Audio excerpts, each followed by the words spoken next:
Everyone, कैसे हैं आप सभी। एवरीवन, आज की सीरीज में हम स्टार्ट करने जा रहे हैं संविधान। संविधान के अंतर्गत हम फंडामेंटल राइट से रिलेटेड पीवाईक्यू को देखेंगे, जो हमारे संविधान के भाग 3 में मेंशन है। और आर्टिकल का बात करें तो यह आर्टिकल 12 से लेकर के 35 तक है। चलिए क्वेश्चन की शुरुआत करते हैं। फर्स्ट क्वेश्चन है हमारा, निम्न में से कौन सुमिलित नहीं है। देखते हैं। अस्पृश्यता का अंत आर्टिकल 17 में है जी। गिरफ्तारी एवं निरोध के विरुद्ध संरक्षण, जो कि आर्टिकल 23 नहीं होगा, यह आर्टिकल 22 होगा। इसलिए इसका जो राइट आंसर हो जाएगा वह बी इसका राइट आंसर हो जाएगा। सी क्या कह रहा है, धर्म की स्वतंत्रता आर्टिकल 25 जो कि है। अल्पसंख्यकों को हितों की संरक्षण, जो कि आर्टिकल 29 है।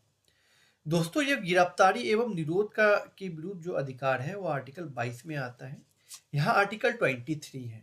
आर्टिकल 23 फिर क्या कहता है। आर्टिकल 23 मानव दुर्व्यापार और बलात्कार श्रम की बात करता है। ठीक है, यह जो मानव दुर्व्यापार और बलात्कार श्रम है वह आर्टिकल 23 में आता है। और आर्टिकल 23 और आर्टिकल 24 यह शोषण के विरुद्ध अधिकार के अंतर्गत यह आर्टिकल आता है। ठीक है, आप याद रखेंगे। आर्टिकल 23 आर्टिकल 24 किसके विरुद्ध आता है, शोषण के विरुद्ध अधिकार के अंतर्गत आता है। ठीक है, हमारे मौलिक अधिकार में 6 प्रकार की फ्रीडम दी गई है।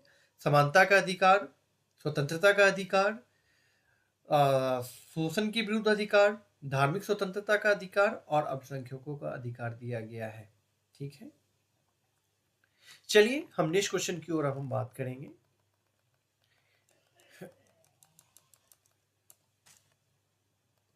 नेक्स्ट क्वेश्चन है, सूची 1 को सूची 2 में मेल कीजिए और नीचे दिए गए कूट को सही उत्तर या चयन का कीजिए। ठीक है, देखते हैं।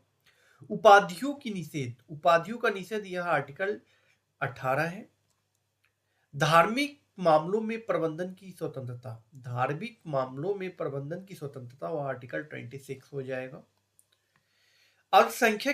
अल्पसंख्यकों की भाषा का संरक्षण, अल्पसंख्यक की भाषा का जो संरक्षण है वह आर्टिकल 29 में है। और शिक्षा का अधिकार जो आर्टिकल 21 में है। ठीक है, देखते हैं। ए का क्या हमने मिलाया है, ए का 3 यहाँ भी है, यहाँ भी है। बी का क्या हमने मिलाया है, 4, ये 4 मिलाया है बी का, तो बी का 4 कहाँ है, यहाँ भी है, यहाँ, और बी का 4 यहाँ है। सॉरी, बस केवल और केवल यहाँ है दोस्तों, यहाँ है। ठीक है, इसलिए इसका जो राइट आंसर हो जाएगा दोस्तों वह डी इसका राइट आंसर हो जाएगा। चलिए नेक्स्ट क्वेश्चन की ओर हम आगे बढ़ेंगे। नेक्स्ट क्वेश्चन है, किस बाद ने संसद को मौलिक अधिकार के में संशोधन का अधिकार दिया है। ठीक है, किस बाद में संसद को मौलिक अधिकारों में संशोधन का अधिकार दिया है, वह कौन सा केस में दिया है, केशवानंद भारतीय केस में दिया है। ठीक है, केशवानंद भारतीय केस में ऐसा कहा गया है कि मौलिक अधिकार में संसद चाहे तो किसी भी प्रकार का संशोधन कर सकता है। ठीक है, चलिए नेक्स्ट क्वेश्चन की ओर हम आगे बढ़ेंगे। नेक्स्ट क्वेश्चन है, भारत के सर्वोच्च न्यायालय ने संविधान की मूल संरचना सिद्धांत, बुनियादी ढांचा सिद्धांत का प्रतिपादन निम्न में से किस मुकदमे में किया गया है। उसका राइट आंसर हो जाएगा केशवानंद भारतीय बनाम केरल राज्य में किया है। ठीक है, किसमें, केशवानंद भारतीय केस में किया था। ठीक है, इसका राइट आंसर सी हो जाएगा। चलिए नेक्स्ट क्वेश्चन देखते हैं। भारत में संपत्ति का अधिकार की क्या स्थिति है। ऑप्शन, यह विधिक अधिकार है जो केवल नागरिकों को प्राप्त है। यह विधिक अधिकार है जो किसी भी व्यक्ति को प्राप्त है। यह मूल अधिकार है जो केवल नागरिकों को प्राप्त है। यह न तो मूल अधिकार है और न ही विधिक अधिकार है।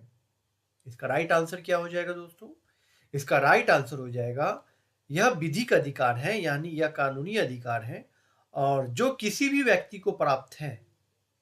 नागरिक प्लस व्यक्ति दोनों का बात करता है, यह किसी भी व्यक्ति को प्राप्त है और यह एक विधिक अधिकार है। विधिक अधिकार का मतलब यह कि यह एक कानूनी अधिकार है। ठीक है, संपत्ति का अधिकार पहले हमारे संविधान के अंतर्गत मौलिक अधिकार में हुआ करता था, लेकिन 44वां संविधान संशोधन 1978 के माध्यम से संविधान संशोधन से हटा करके इसे विधिक अधिकार के अंतर्गत यानी कानूनी अधिकार के अंतर्गत आर्टिकल 300 का में रख दिया गया है। ठीक है, चलिए इसका राइट आंसर तो बी हो जाएगा। ठीक है, अब नेक्स्ट क्वेश्चन देखते हैं। वर्तमान समय में भारतीय संविधान के अंतर्गत संपत्ति का अधिकार क्या है? संपत्ति का अधिकार क्या है देखते हैं। मौलिक अधिकार जो कि नहीं है, वैधानिक अधिकार हो जाएगा। वैधानिक अधिकार कहने का मतलब हुआ विधिक अधिकार, विधिक अधिकार यानी कानूनी अधिकार। ठीक है, इसका राइट आंसर बी हो जाएगा। चलिए नेक्स्ट क्वेश्चन की ओर आगे बढ़ेंगे। निम्नलिखित कथनों पर विचार कीजिए, देखते हैं क्या क्या कथन है। अनुच्छेद 301 संपत्ति के अधिकार से संबंध है। नहीं दोस्तों, ये तो नहीं होगा। आर्टिकल 301 नहीं है, आर्टिकल 300 का है। कौन क्या है? आर्टिकल 300 का है, संपत्ति के अधिकार से रिलेटेड। दूसरा देखते हैं, संपत्ति का अधिकार एक विधिक अधिकार है किंतु यह मूल अधिकार नहीं है। जी हाँ दोस्तों, संपत्ति का अधिकार एक कानूनी अधिकार है, लेकिन यह मूल यानी मौलिक अधिकार नहीं है। तो ये तो सही है, ये गलत था। नेक्स्ट देखते हैं, भारत के संविधान में अनुच्छेद 300 का को उस समय केंद्र कांग्रेस सरकार द्वारा 44वां संविधान संशोधन के माध्यम से अंतःस्थापित किया गया था। दोस्तों, यह कांग्रेस की सरकार में नहीं किया गया था, यह जनता पार्टी की सरकार में किया गया था। उस समय जो तत्कालीन पार्टी थी वह जनता पार्टी का सरकार था। यह उस समय 44वां संविधान संशोधन के माध्यम से यह किया गया था। 300 का में संपत्ति का अधिकार को रखा गया था। तो इसलिए ये भी गलत हो जाएगा, ये भी गलत हो जाएगा, आंसर ये होगा। यानी कि केवल और केवल ये दो आंसर होगा। तो केवल दो ये आंसर है, यानी कि ए इसका आंसर हो जाएगा। चलिए अब हम नेक्स्ट क्वेश्चन की ओर आगे बढ़ेंगे। नेक्स्ट क्वेश्चन है, निम्नलिखित में से किसके द्वारा संपत्ति के मूल अधिकारों का लोप किया गया है? किसके द्वारा किया गया है? तो यह 44वां संविधान संशोधन 1978 में किया गया था। ठीक है, इसका राइट आंसर सी हो जाएगा। चलिए नेक्स्ट क्वेश्चन देखते हैं। नेक्स्ट क्वेश्चन क्या कह रहा है?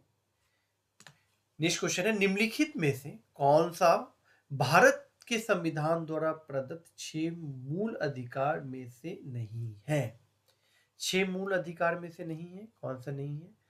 समानता का अधिकार जो कि है, विरोध का अधिकार दोस्तों नहीं है। हमारे मूल अधिकार में विरोध से रिलेटेड ऐसी कोई भी बातें नहीं कही गई हैं। तो इसका जो राइट आंसर हो जाएगा वह बी हो जाएगा। शोषण के विरुद्ध अधिकार भी है, धार्मिक स्वतंत्रता का अधिकार भी है। दोस्तों, समानता का अधिकार हमारे संविधान में आर्टिकल 14 से लेकर के आर्टिकल 18 तक है। ठीक है, स्वतंत्रता का अधिकार का बात करें तो वह आर्टिकल 19 से लेकर के आर्टिकल 21 तक है। अगर शोषण के विरुद्ध अधिकार बात करें दोस्तों तो वह आर्टिकल क्या बात करता है? 22 नहीं दोस्तों, 23 और 24। ठीक है, धार्मिक स्वतंत्रता का अधिकार देखें तो आर्टिकल 25 से लेकर के आर्टिकल 28 तक है। अल्पसंख्यकों का अधिकार देखें तो आर्टिकल 29 से लेकर के आर्टिकल 30 तक है। ठीक है, चलिए दोस्तों, आज के लिए हम इतना ही रखेंगे। हम आपके साथ नेक्स्ट टॉपिक में नेक्स्ट वीडियो में मिलेंगे। तब तक के लिए धन्यवाद। आप चाहें तो हमारे इस चैनल के साथ जुड़ सकते हैं।